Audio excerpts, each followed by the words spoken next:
Attorney Rodriguez, sumikat ka bilang spokesperson, abogado ni Pangulong Bongbong Marcos. Buong kampanya, ikaw ang kinakausap ng lahat. May libro ka nga ang nakalagay, Kingmaker. Kabilang ka behind the scenes sa campaign. Isn't this absolute betrayal?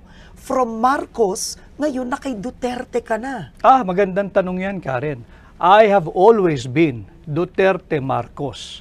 And noong 2022, Marcos Duterte. At hanggang sa ngayon, magkasama kami ni Duterte. Ang nawala yung Marcos. Yan ang dapat mapaliwanag nila.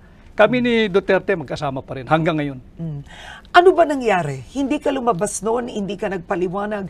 Bilang Executive Secretary, you were the shortest Executive Secretary in history, 79 days in office. You were forced to resign. Tapos hindi ka naman naging Presidential Chief of Staff. What really happened? Bakit ka natanggal? I think the shortest na naging ESIC, former ESN Senator Ed Angara during the time of President Erap. Kasi abbreviated yung term ni Pangulong Estrada eh. And ako ay inappoint bilang Presidential Chief of Staff after my stint as Executive Secretary.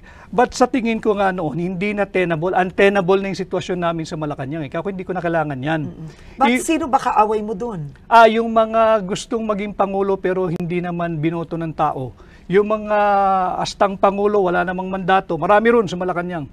At alam naman ng taong bayan who I'm referring to, at hindi lang isang tao yan. Kaya nga nagkakagulo ngayon ang ating bansa. But why didn't the President stand by you? Initially, tumatayo siya, tumitindig siya sa aking panig.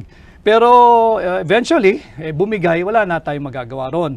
And even before I assumed the position of Executive Secretary, Karen, hindi ito alam ng taong bayan. Alam ito ni Bongbong Marcos. Ilang beses ako nagsabi, hindi ko kailangan yan, okay na ako. I don't need that. Pero sabi niya, hindi, samahan mo ko. Pinaghirapan natin dalawa ito. At gusto kong patakbuhin mo yung aking tanggapan kagaya ng pagpapatakbo mo nung kampanya. So, nandoon yung tiwala. Presidente na yan Hindi naman lahat napapagkatiwalaan ng presidente. So, sige, tinanggap ko yung hamon.